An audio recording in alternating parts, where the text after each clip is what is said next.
আপনার তো কৃষ্ণবাটিতে বাড়ি, হেমদাবাদ থানার। হেমদাবাদ। আপনি একটা শিল্পকর্মের সঙ্গে যুক্ত, সেটা অবশ্যই। সেটা হলো খোদাই, কাঠ দিয়ে খোদাই করে and নাচ শেখানো, নাচ শেখানো। নাচ পরিচালনা করা। কতদিন ধরে এই কাজটা করে আসছেন?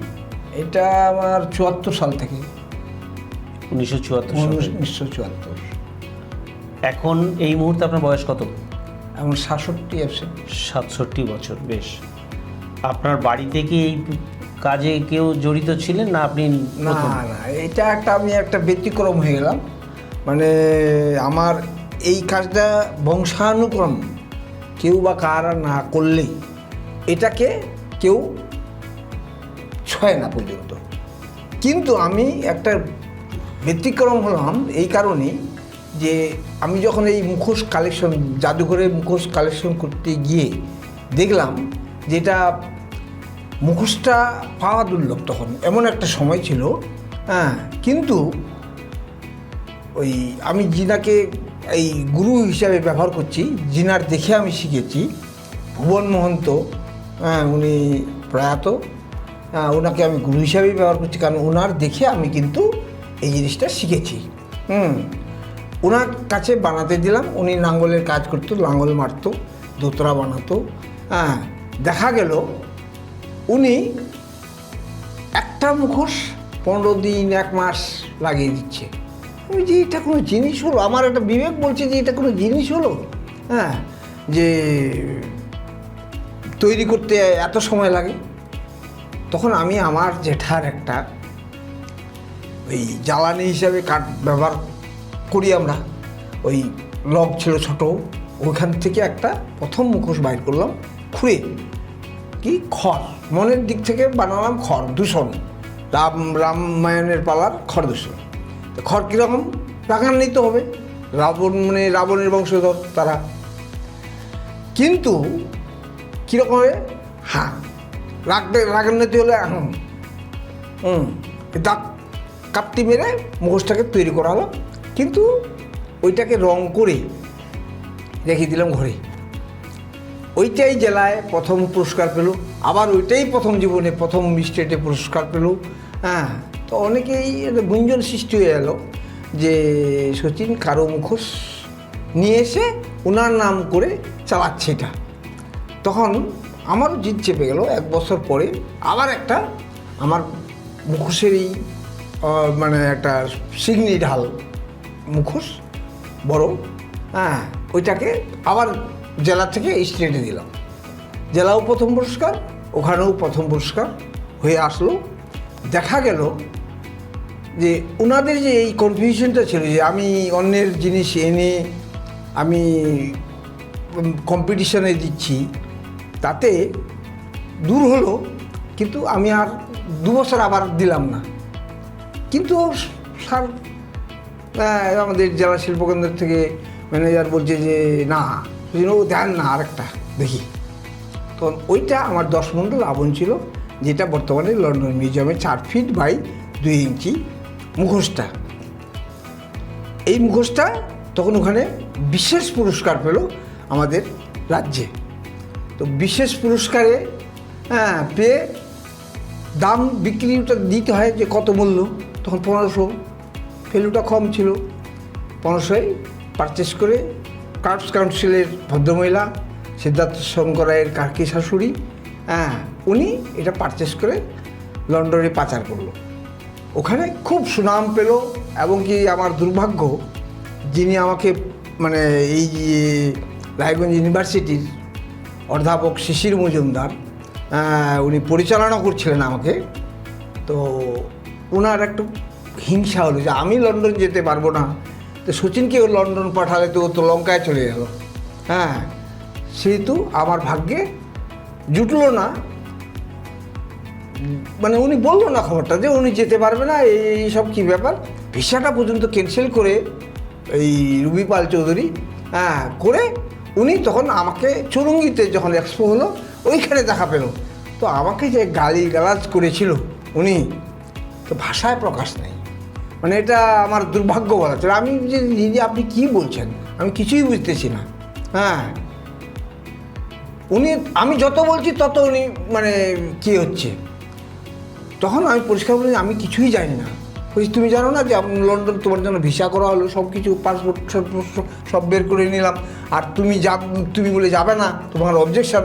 হ্যাঁ, সেহেতু ভাগ্যে জুটলো না, যাওয়া হলো না। তারপরেই এই চলছে লাইফটা আমার। ওনার সাথে একটু মনের মতানৈক্য হলো। হ্যাঁ, আমি নিজে শিল্পী হিসাবে প্রচেষ্টা চালাতে লাগলাম, নিজের পায়ে আজ অবধি এখন এই অবস্থায় এসে দাঁড়িয়েছে। যেমন পশ্চিমবঙ্গ সরকার গত পয়লা বৈশাখে আমাদের রাজ্যের 4 জন শিল্পীকে মানে পুরস্কৃত করেছে, আমাকে লালন পুরস্কারে পুরস্কৃত করেছে। হ্যাঁ, মানে মুখোশ খোদাই অ্যান্ড নাচের জন্য, নাচের প্রশিক্ষক হিসাবে।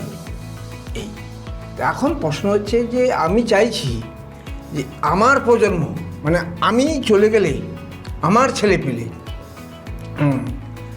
অবশ্যই আসবে, যদি ইন ফিউচার থাকে সেখানে এই মুখোশ নাচের উপরে বা খোদাইয়ের উপরে, হ্যাঁ, যদি ফিউচার থাকে অবশ্যই আসবে। যেমন আমার বড় ছেলে কাজ ভালো, 3 ছেলেরই কাজ ভালো, কিন্তু মানে আমার প্রশ্ন হচ্ছে ওরা আসে শিক্ষা লাইনে ছিল, সবাই গ্র্যাজুয়েশন কমপ্লিট করে, হ্যাঁ, নিজের মতো আমাকে যতটুকু পারে সাহায্য করে, তারপরে বাকি সময়টা ওরা ওই নানান কাজে ওদের শস্য আয়ের খেতে থাকে। এই আপনার ছেলেমেয়েরা আগ্রহী? হ্যাঁ, অবশ্যই। আমার মেয়ে, আমি এমন একটা লোক আর কি, যে আমার ছেলেগুলোকে অন্য লোকের ছেলেকে আমি ওই আর্টগুলো করে দিয়েছি, কিন্তু আমার ছেলেগুলোকে আমি এইসব আর্টের কোনো কাগজে বলি নিজের প্রচেষ্টায় তোমরা করো।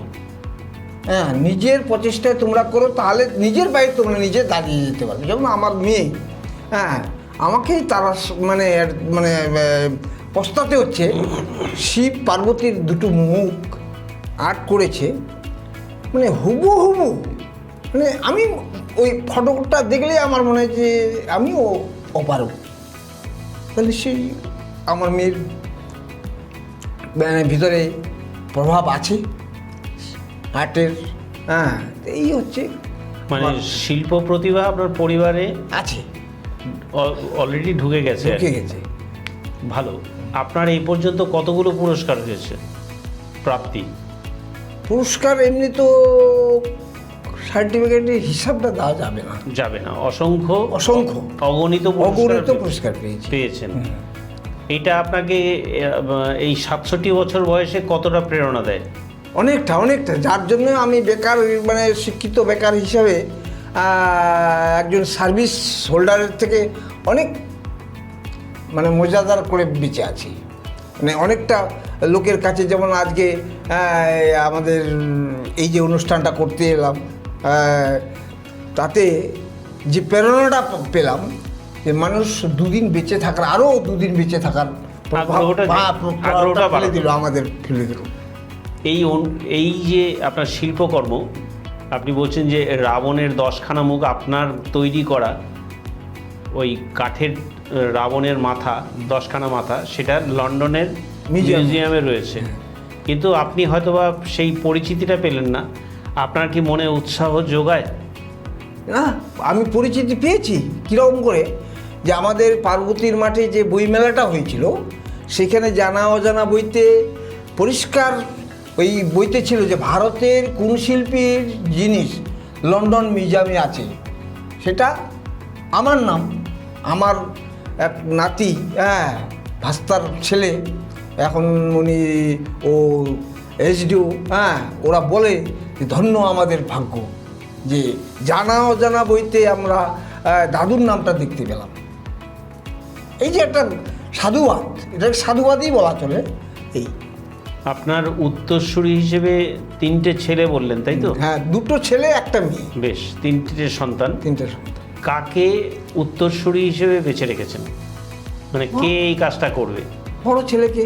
বড় ছেলে করবে।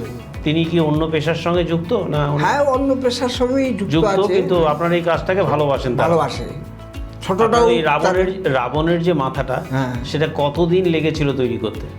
প্রায় মাস দুয়েক। 2 মাস সময় 10খানা মাথা তৈরি 10খানা করেছেন। মাথা।